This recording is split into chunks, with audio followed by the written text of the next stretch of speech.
Alors, pendant que les enfants font la procession aux écoles du dimanche, on peut ouvrir nos Bibles à notre passage de ce matin, s'il vous plaît. Luc, chapitre 12, les versets 13 à 21. Et j'inviterai notre sœur, Mme Brousseau, de nous faire la lecture de notre passage de ce matin, s'il vous plaît. Luc, chapitre 12, les versets 13 à 21.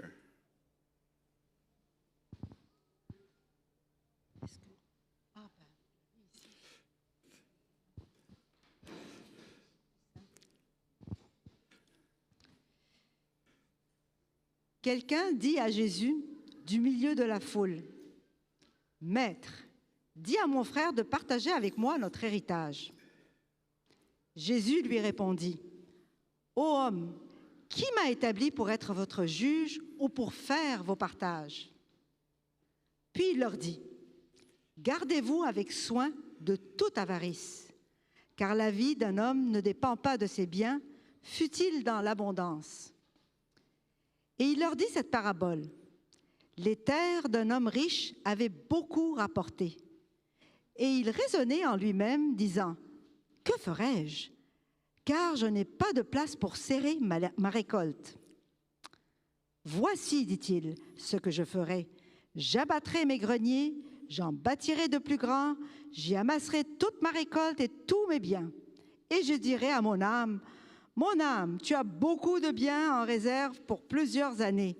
Repose-toi, mange, bois et réjouis-toi. » Mais Dieu lui dit, « Insensé, cette nuit même ton âme te sera redemandée. Et ce que tu auras préparé, pour qui cela sera-t-il? Il en est ainsi de celui qui amasse des trésors pour lui-même et qui n'est pas riche pour Dieu. » Merci Seigneur de bénir ta parole et de renouveler notre intelligence. Merci aussi de bénir ton serviteur, Pasteur Michel. Dans ton précieux nom, Jésus, on te remet le reste du culte. Amen. Amen. Merci beaucoup. Merci beaucoup à Mathieu aussi pour ses beaux chants à propos aussi. Hein? Gloire à Dieu. Merci Seigneur. Alors, le titre de ce matin, c'est « Une vision 2020 ». Ça vous est-tu déjà arrivé par hasard de zapper? Hein? De temps en temps? Moi, ça m'arrive de temps en temps de zapper. Puis je me rappelle d'un bon jour où c'est que je suis tombé sur une émission qui s'appelle « La guerre des enchères ». Je ne sais pas si vous avez déjà vu ça. C'est des mini-entrepôts où ce qu'ils vendent à l'encan. Les gens peuvent acheter tous les biens qui sont à l'intérieur. Il y en a des petits, il y en a des moyens, il y en a des grands.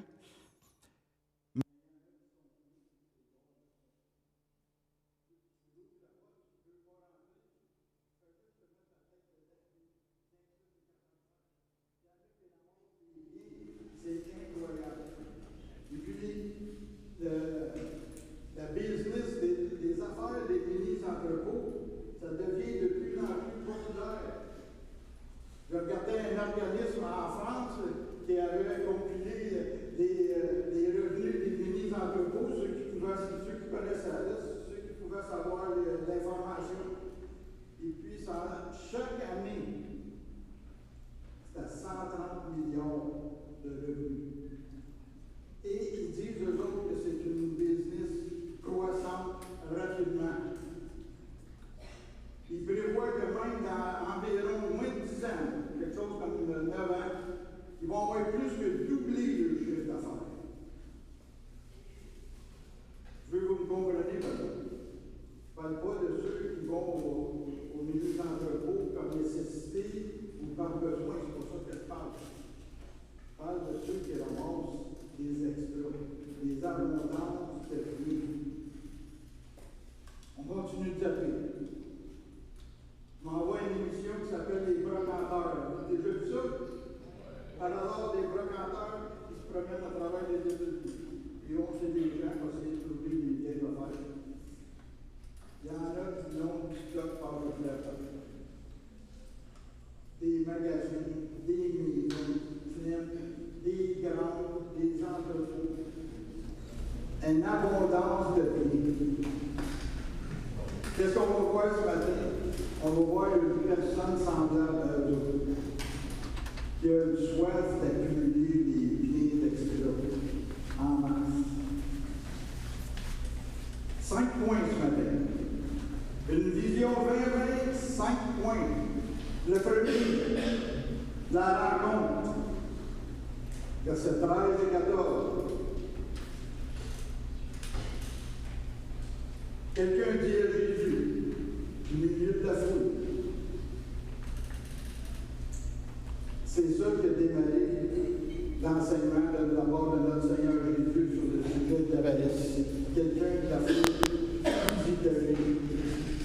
En passant, le contexte est le même ici que le passage précédent qu'on a vu la semaine dernière, que le pasteur Emmanuel nous a exposé avec brio, les versets 1 à 12.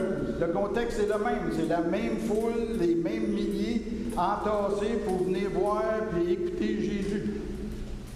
Même si leur intention et leur position envers Jésus commence tranquillement à changer, qui devient de plus en plus hostile, Jésus demeure de tout de même le meilleur show en deux. C'est gratos. On va y aller voir ce qui se passe. Hein?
Mais c'est absolument pas le cas. Il y a ici une continuité entre les versets 1 à 12 et les versets de ce matin, les versets 1 à 13. Premièrement, c'est la même foule que je vous ai dit tantôt. C'est toute la gang qui est là. Hein? Pharisiens, scribes, soldats, peuple de tout partout, disciples de proche, disciples de loin. Il y a toutes sortes de monde là. C'est la même gang qui est là. C'est la même continuité pour les auditeurs.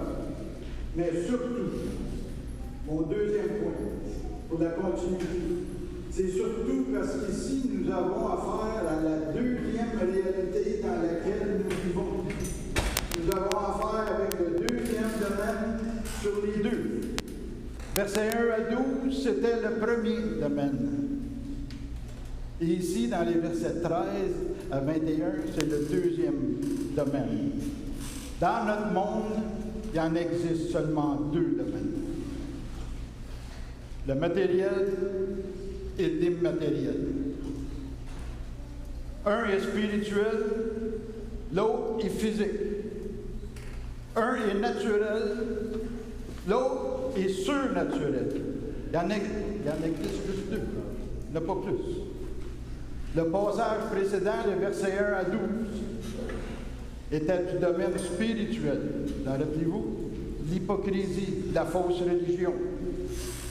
Celui-ci, notre texte, 13 à 21, est du domaine matériel, l'avarice. Écoutez-moi bien. L'ennemi se sert de ces deux domaines-là pour séduire des gens jusqu'en enfer. Que ce soit la déception de la fausse religion ou la déception du matérialisme, lui, là, il s'en fout, comme l'an 40 de ça. Ça ne le dérange pas pantoute. Lui, il se promène comme un lion rugissant, cherchant qui va dévorer. Lui, il est là pour détruire.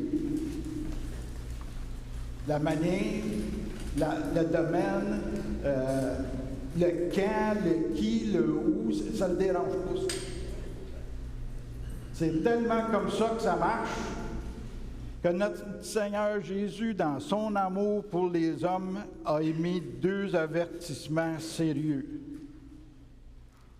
En passant, là, quand Jésus nous donne des avertissements, pensez-vous qu'il nous aime? C'est parce qu'il nous aime qu'il nous avertit. Moi, mon milieu de travail où j'étais, là, il y en avait plein d'avertissements partout. C'était pour ma protection, c'était pour me protéger. Puis le Seigneur, il fait pareil, il donne 2 avertissements sérieux. Pasteur Emmanuel nous en a énoncé un la semaine dernière au verset 1er. Gardez-vous du levain des pharisiens. Et ici, au verset 15, il nous donne le 2e. Gardez-vous avec soin de toute avarice. Oui, ce sont 2 avertissements très sérieux. Car si une personne, qu'importe, quiconque, elle veut recevoir la vie éternelle puis aller au ciel, elle doit absolument s'éloigner. Je dirais même plus, absolument rejeter ces 2 séductions-là. L'hypocrisie religieuse et puis l'avarice, ça ne veut pas périr. Car ces 2 endroits-là, ils possèdent un haut niveau de chute mortelle. Tous les aspects de nos vies se jouent dans ces 2 domaines-là, dans ces 2 réalités-là. Il n'y en a pas d'autres.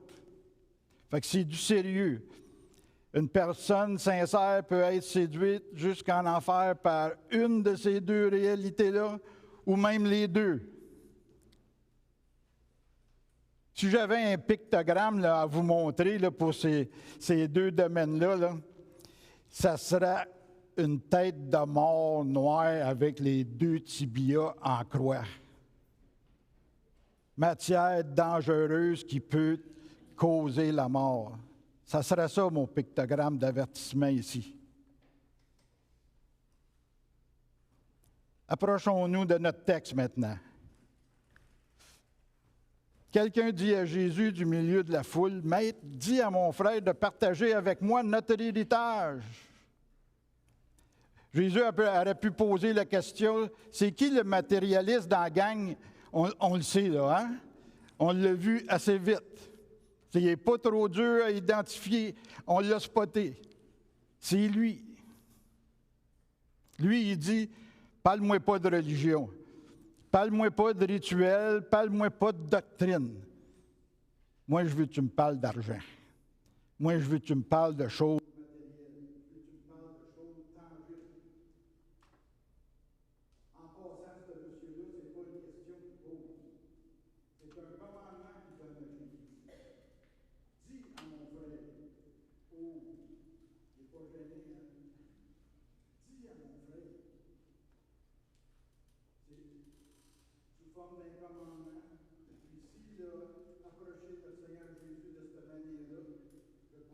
Parce qu'il n'a pas une juste cause à lui apporter.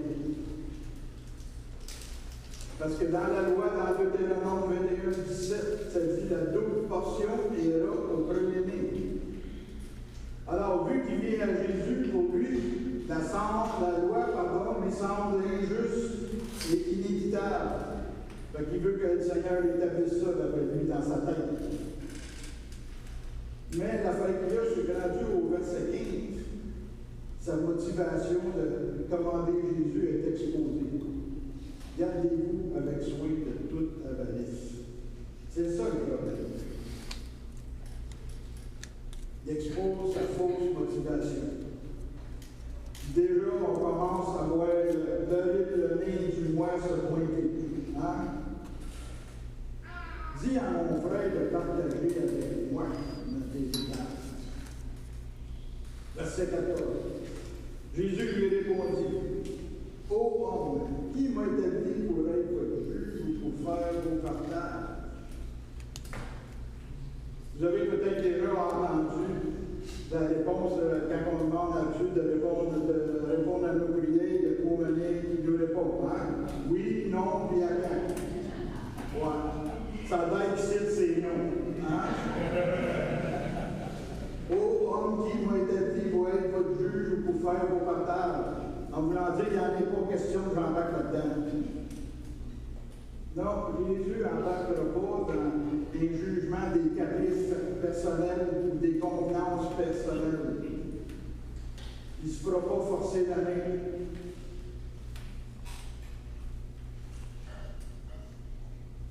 Ça, c'était la rencontre. Deuxième point, c'est le cœur exposé. Verset 15. Jésus s'adresse toujours à la foule. Verset 15. Gardez-vous avec soin de toute avarice, car la vie d'un homme ne dépend pas de ses biens futiles dans l'abondance. Gardez-vous avec soin de toute avarice. Quel grand Seigneur démontrant son omniscience. Il sait exactement pourquoi il pose cette question-là. Il va directement au cœur de l'homme. Lui, il en a une vision 2020. Hein? Il sait les motifs, il sait les motivations, il sait qu'est-ce qui pousse les gens à agir et à parler de telle ou telle manière. Tu ne pourras pas y en passer une vie. Impossible. Et puis ici, dans ce cas-ci, gardez-vous avec soin de toute avarice. C'est toute sorte d'avarice. Toutes sortes d'envie. Le désir de toujours en vouloir plus qu'on a réellement besoin. Avez-vous déjà entendu parler de M. Rockefeller par là? Il y a c'est peut-être un des hommes les plus riches de son temps. Un jour, un journaliste lui a demandé, M. Rockefeller, combien d'argent est-ce que vous voulez? Sans hésiter, il répond un petit peu plus. Toujours un petit peu plus. Hein?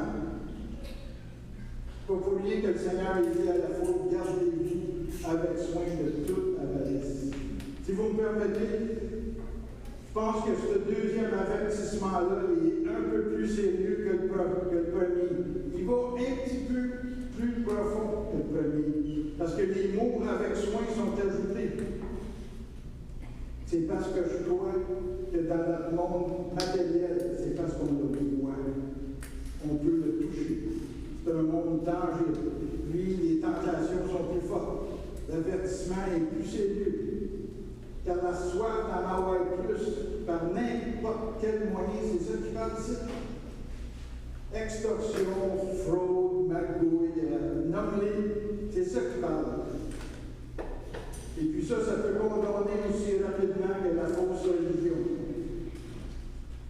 Le péché ici, c'est pas d'être riche ou d'avoir devenu riche légalement, mais c'est l'attitude d'être insatisfait, mécontent de ce qu'on a. Vous savez pourquoi? Les pauvres en sont plus coupables. 1 Roi 10, 14, ça nous dit le poids de l'or qui arrivait à Salomon chaque année était de 666 talents d'or. Ça, c'est seulement on ne parle pas des autres jours. À chaque année. Quelqu'un a fait le calcul en argent canadien de notre temps. Il y en a dit 25 181 793 $. Juste en or, par année. Qu'est-ce que Salomon il dit au bout de ça? Tout est bien. En voulant dire qu'il n'y a rien de ces 25 millions-là qui sont capables de donner un sens à ma vie, de produire une satisfaction en moi, de contenter. Qu'est-ce que Jésus dit ici? C'est que la vie ne se définit pas par la quantité de biens qu'une personne peut posséder.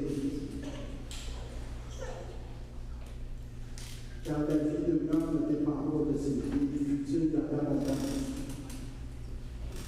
Que la vie ici-bas prend tout son sens, toute son utilité, tout son but, toute sa joie, tout son contentement en dehors de l'abondance.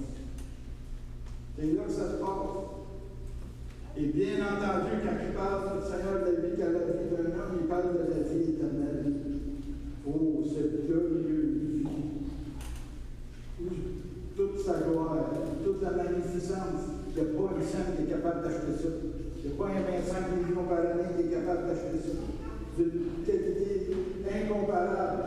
Ça ne s'obtient pas, c'est par les biens, c'est gratis. Et puis ceux qui veulent en vivre au max cette vie-là, ils doivent se garder à l'attitude de la vie.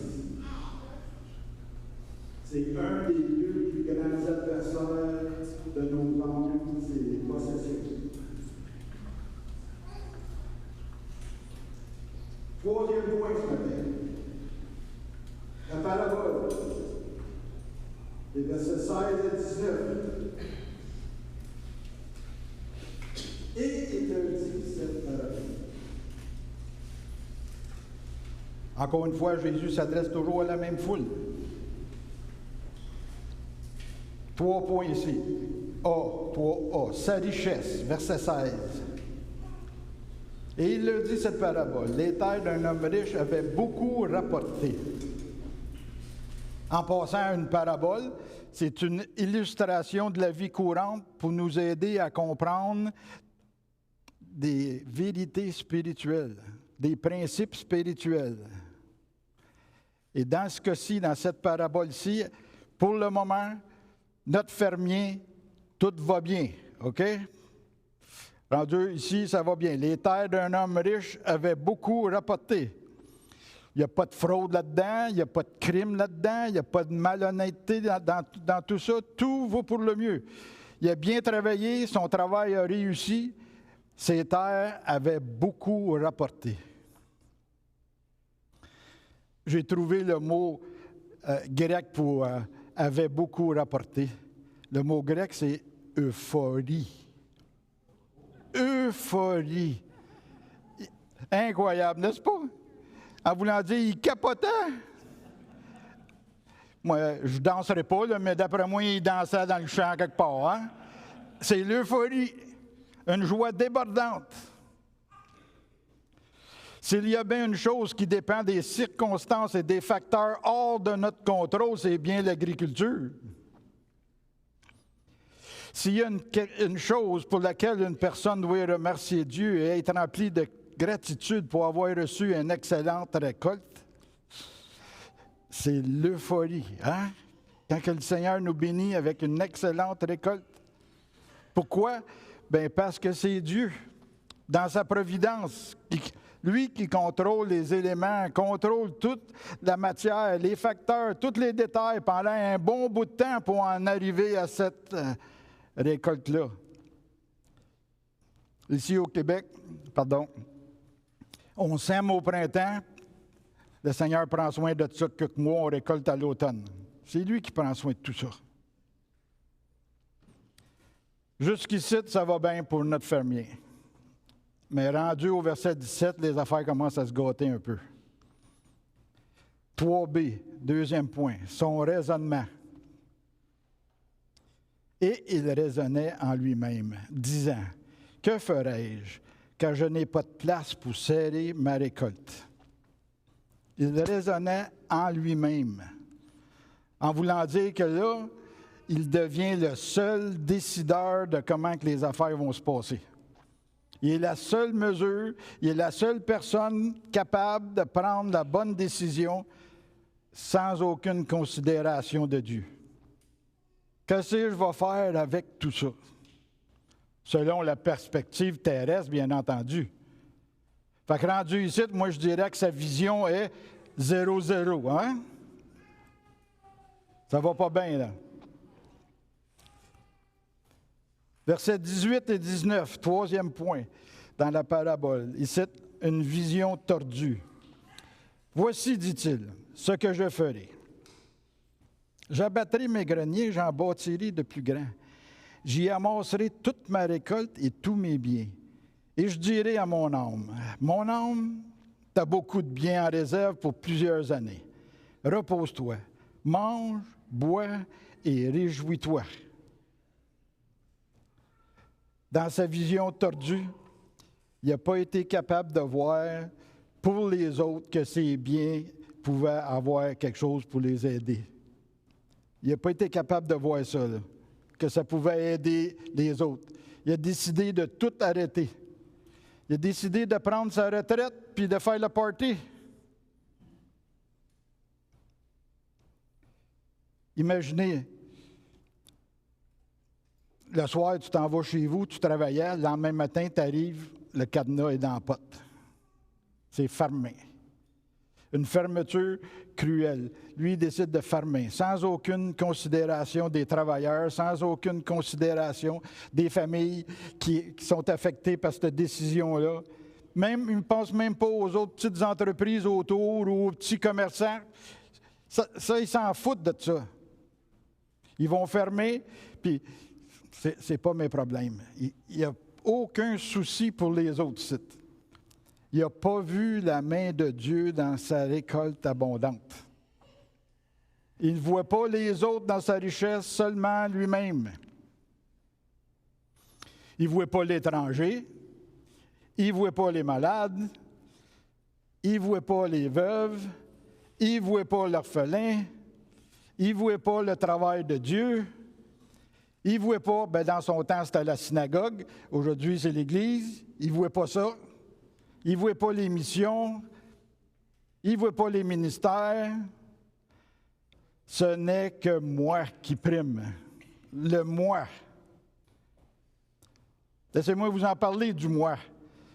Dans 2 versets ici, 18-19, plus de 10 fois, les je, me, moi, mais. Imaginez, 2 versets, plus de 10 fois. Là, si on fait juste s'arrêter, là, puis on regarde cette affaire-là d'un point de vue humain, on s'aperçoit déjà là, que ça n'a aucun bon sens, son affaire. Là. S'il arrête de cultiver la terre, qu'est-ce que vous pensez qu'il va arriver? Ça ne sera pas long qu'elle va être complètement inutile. Puis essayer de repartir ça par après, là, oh, tu vas en travailler une shot. Juste le point de vue humain, tu vois que ça n'a pas de bon sens. La machinerie, elle va rouiller si tu arrêtes tout ça là. Bientôt, elle va briser. Elle va être ils vont être inutilisables, puis même irrevendables. Tu ne pourrais plus revendre ça. Juste la logique humaine, tu vois que ça ne marche pas. Là.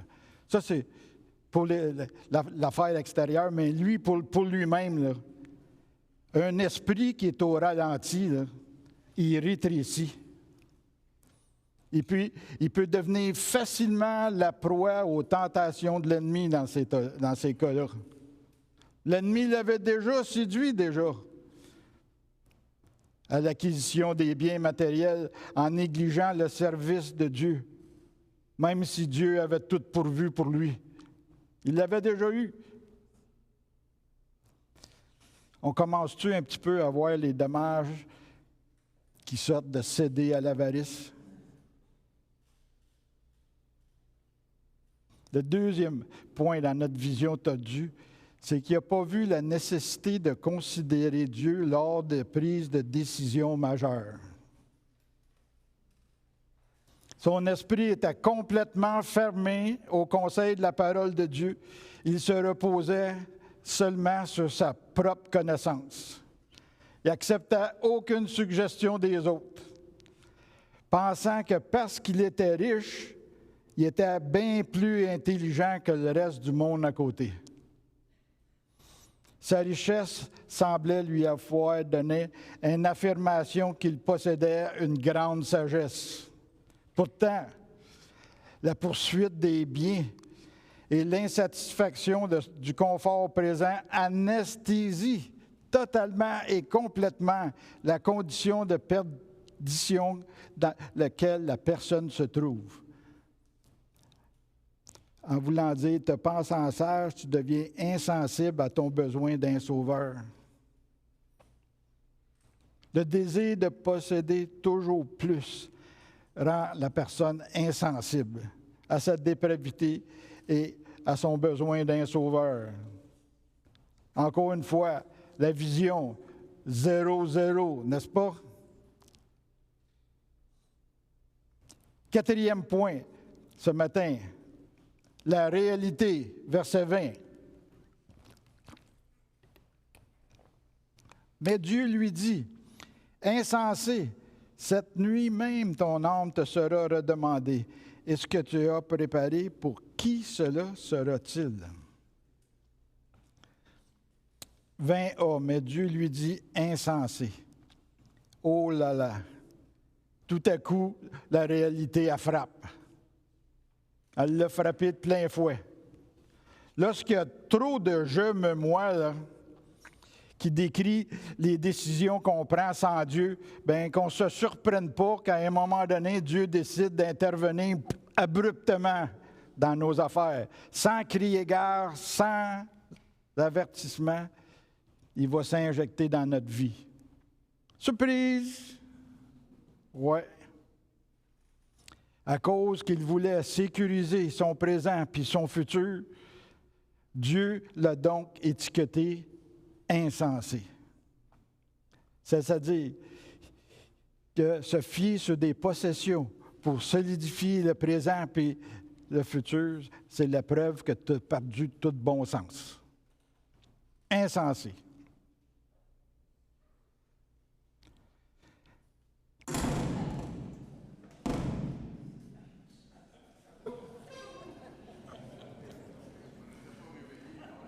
Ouais.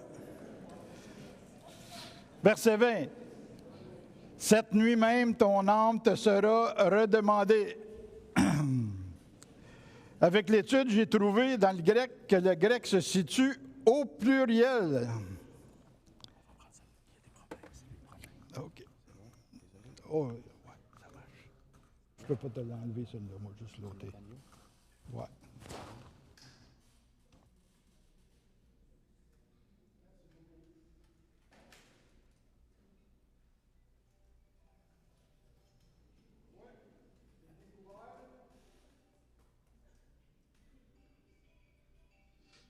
Et avec l'étude, cette phrase-là est au pluriel. Ça devrait être traduit, cette nuit, il te demande ton âme. Et le pluriel, c'est qui? C'est Dieu. Dieu est une pluralité. 3 personnes. On va méditer là-dessus. Celui qui faisait des plans grandioses est soudainement interpellé par cette Trinité qui avait décidé de tasser. C'est elle qui le traite d'insensé, qui l'interpelle. Là. Oh là là, pas drôle. Là. Notre vie n'est qu'une vapeur. 1 Pierre, chapitre 1er, verset 24, nous dit « Car toute chair est comme l'herbe, et toute sa gloire comme la fleur de l'herbe. L'herbe sèche et la fleur tombe. » Ça ne dure pas. Vu que c'est comme ça, je prie pour qu'on ait tous une vision 20-20 pour qu'est-ce qui est important, pour qu'est-ce qui est prioritaire, qu'on ait les bonnes priorités dans nos vies, qu'on ne se fasse pas traiter d'insensés nous autres non plus. L'autre partie du verset 20. « Et ce que tu as préparé, pour qui cela sera-t-il? » Ça résonne, Ecclésiaste, chapitre 2, versets 18 et 19. « J'ai haï tout le travail que j'ai fait sous le soleil et dont je dois laisser la jouissance à l'homme qui me succédera. Et qui sait s'il sera sage ou insensé? Cependant, il sera maître de tout mon travail, de tout le fruit de ma sagesse sous le soleil. C'est encore là une vanité. » Qui sait celui qui va suivre s'il va être intelligent ou insensé? Ce matérialiste-là, là, il avait de beaux puis de grands rêves, mais ça s'est terminé par son pire cauchemar. Cette nuit même, ton âme te sera redemandée. 5e chose, dans notre passage, l'application, verset 21. Il en est ainsi de celui qui amasse des trésors pour lui-même et qui n'est pas riche pour Dieu.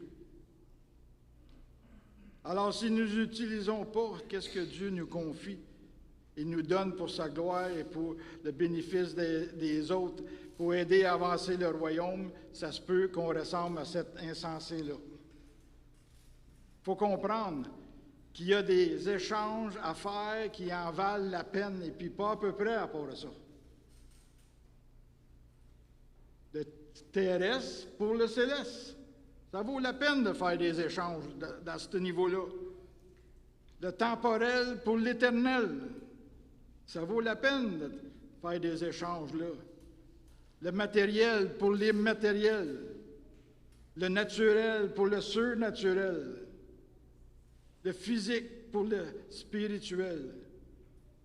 C'est ça, avoir une vision 2020. Prioriser. Avoir la perspective que Dieu a, voir les choses de la manière que Dieu les voit. C'est là qu'il se trouvent les vraies richesses. Soyons heureux avec ce qu'on a. Le bonheur, ce n'est pas une destination. Il y en a qui se disent « Oh, si j'avais ceci, je serais heureux. Oh, si j'avais un bateau, je serais heureux. Oh, si j'avais une grosse job, je serais heureux. Oh, si je ferais ceci ou cela. » Ce n'est pas une destination. Pour ceux qui ne considèrent pas Dieu, le salut, c'est aujourd'hui. Le salut, c'est par la repentance puis la foi. Aucune richesse terrestre ne peut acheter ça. Dieu veut qu'on se concentre sur les vraies valeurs. C'est pas pour rien qu'il nous donne des avertissements. C'est pas pour rien. C'est par amour, c'est parce qu'il nous aime. Il ne veut pas qu'on perde nos vies pour rien. Qu'on ne se laisse pas contrôler par les choses du domaine terrestre, de ce qui est passager et temporaire. Il ne faut pas que ces choses-là influencent nos décisions. Voyez-vous, on ne prend pas des décisions selon le matériel, selon les possessions.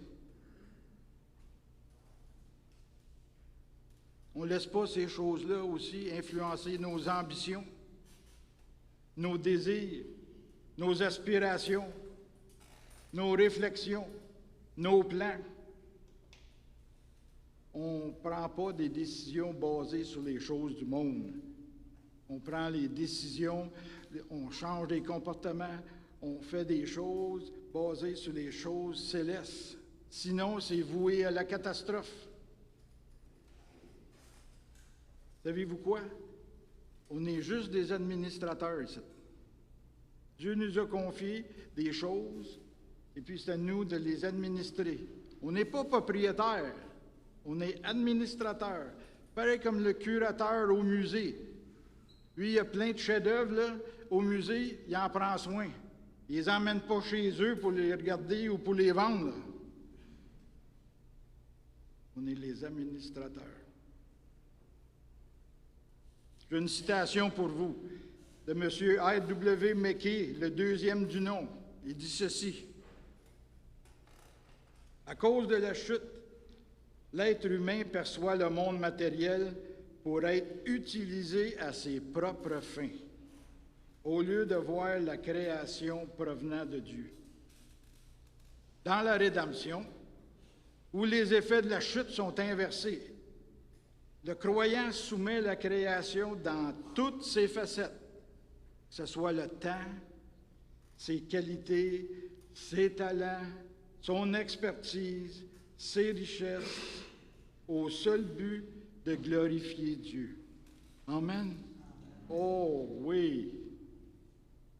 Savez-vous, l'ambition des choses transitoires n'est certainement pas la préoccupation de ceux qui sont morts en Christ. Ce n'est pas un trait de caractère, ça. Pour les enfants de Dieu, pour nous autres, on loue le Seigneur pour qu'est-ce qu'on a. Amen. Merci, Seigneur, de pourvoir à chaque jour. On se réjouit de la grâce qu'il nous fait. On ne mérite pas grand-chose. On le remercie pour sa générosité débordante, sa miséricorde envers nous, qu'il a répandue sans retenue sur nous autres. On a un cœur rempli de remerciements et de gratitude parce que tout provient de la main de Dieu. Merci au Père. Adorons-le avec un cœur joyeux et comblé. Qu'on ait une vision 20-20 pour les choses importantes dans nos vies. C'est en accord avec Dieu. En terminant, j'ai une couple de passages à vous montrer où c'est que ça fait la différence. Proverbe, chapitre 8, versets 10 et 11. Proverbe, chapitre 8, 10 et 11. Préférez mes instructions à l'argent. Amen. Oui. Et la science à l'or le plus précieux, car la sagesse vaut mieux que les perles. Elle a plus de valeur que tous les objets de prix. La sagesse, hein? Verset 19. Mon fruit est meilleur que l'or pur, et mon produit est préférable à l'argent. Amen. Si on veut avoir une vision 20-20, c'est la perspective que nos cœurs doivent prendre devant notre Seigneur. Proverbe 22, verset 1.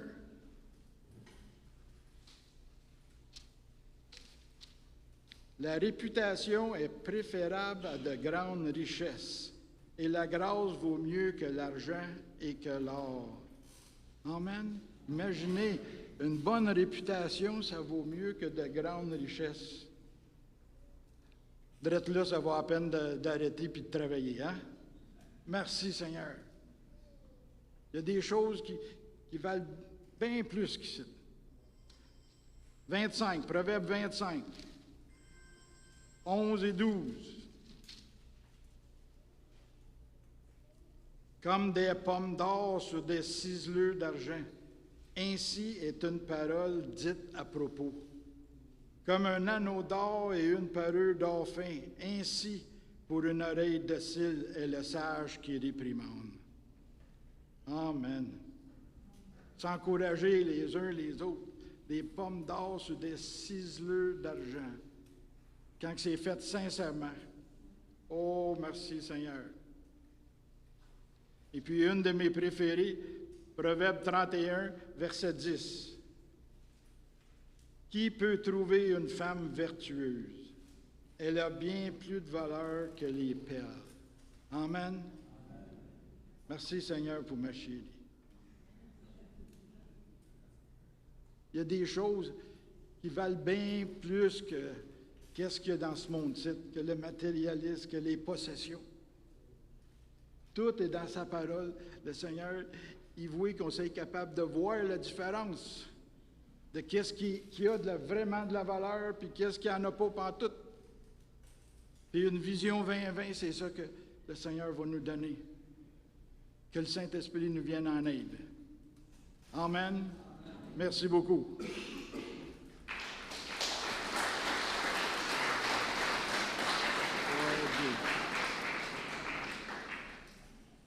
Maintenant, avant qu'on se laisse, on va prendre un petit temps de prière entre nous autres, un à un.